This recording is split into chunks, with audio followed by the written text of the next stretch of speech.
একটা সুন্দর রেসিপি নিয়ে তোমাদের সামনে চলে এসেছি। আর রান্নাটা করেছি এবং খুব ধীরে সুস্থে রান্না করেছি। আমি সাধারণত খুব হড়বড়ি করি রান্না করতে গিয়ে, তো এটা খুব মাথার মধ্যে চিন্তা করে সম্পূর্ণ রেসিপি এটা নিজস্ব আমার। তো ভাবলাম যে আমাদের এখানে কচুকে না এরকম কচুকে আলতি বলে, তোমাদের ওখানে কি বলে জানি না আমি। তো এটা একটা ধরনের কচু, কচু তো অনেক রকমের হয়।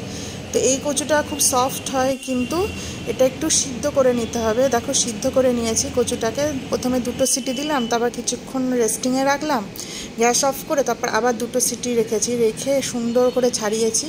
ছাড়িয়ে দেখো কিছুটা নারকেল আর লঙ্কা আর কচু এগুলো সব সাজিয়ে নিয়েছি, আর তার সঙ্গে কারি পাতা।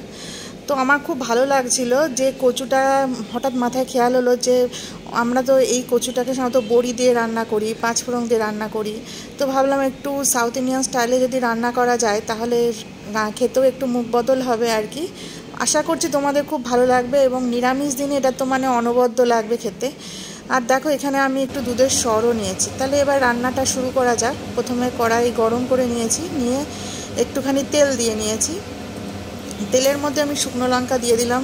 আর যেহেতু তোমরা যদি শুকনো লঙ্কা ফ্লেভার বেশি ভালো লাগে তাহলে 2টো লঙ্কা দিতে পারো। আর এখানে আমি দিয়ে দিয়েছি একটুখানি সর্ষে, 1/2 চামচ মতো, আর তার সাথে রাই। 2টো দিতে হবে, প্রথমে রাই দিয়েছি এরপরে সর্ষে দিয়েছি। তো এরকমভাবে খুব অল্প পরিমাণে দিতে হবে, যাতে বেশি হলে কিন্তু পুরো রান্নাটা তেতো হয়ে যাবে। আর তারপরে দেখো গাছ থেকে পেরে আনা আর কি কারি পাতা দিয়ে দিলাম।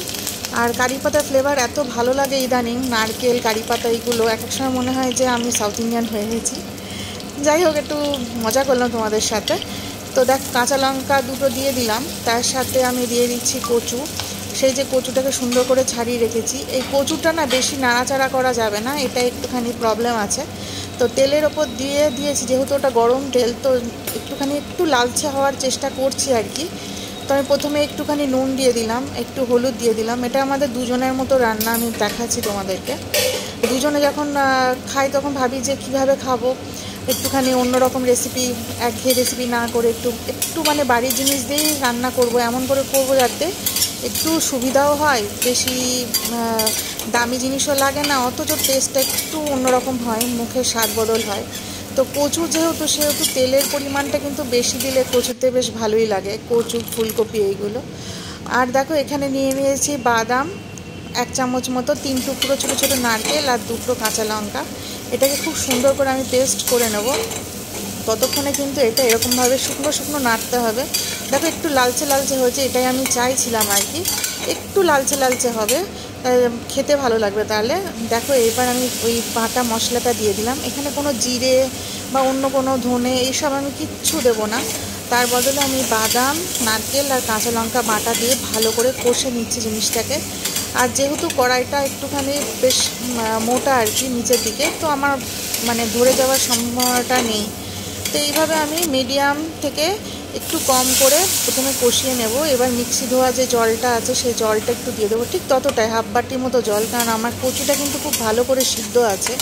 যদি এখানে জল বেশি দিয়ে দাও তাহলে জল শুকাতে একটু টাইমও লাগবে, রান্নার টেস্টও আসবে না। আর এখানে দেখো আমি একটু দুধের সর ভালো করে মিক্সিতে ফেটিয়ে নিয়ে দিয়ে দিয়েছি। এরপরে মানে যেহেতু সিদ্ধ করা জিনিসটা, সেহেতু কোনো হাঙ্গামা নেই, ঢাকাঢুকির ব্যাপার নেই। তো এইভাবেই কচুটাকে করতে হবে খুব সুন্দর করে। কচু খেলে কিন্তু পেট পরিষ্কার হয়, আর বলে কচুতেও মানে যে সিজনে যে সবজি, সেই সিজনে এরকম সবজি খেলে মুখটাও ভালো লাগে আর খাওয়ার একটু বদলও হয়। তো এবার মোটামুটি জিনিসটা হয়ে গেছে। তোমরা ইচ্ছা করলে কিন্তু দইও দিতে পারো যারা টক পছন্দ করো। তো আমি দইটাকে স্কিপ করে দিয়েছি। তো দেখো একটুখানি ভাবলাম সুন্দর করে যখন হাতে সময় আছে, তো প্লেটে আমি এইভাবে গাজর, একটু টমেটো, কাঁচা লঙ্কা, কারি পাতা এইসব দিয়ে কচুটাকে একটু সুন্দর করে সাজিয়ে নিলাম। যদি রান্নাটা ভালো লাগে অবশ্যই একটা ছোট্ট লাইক দিও। আবারও ফিরে আসবো অন্য কিছু নিয়ে।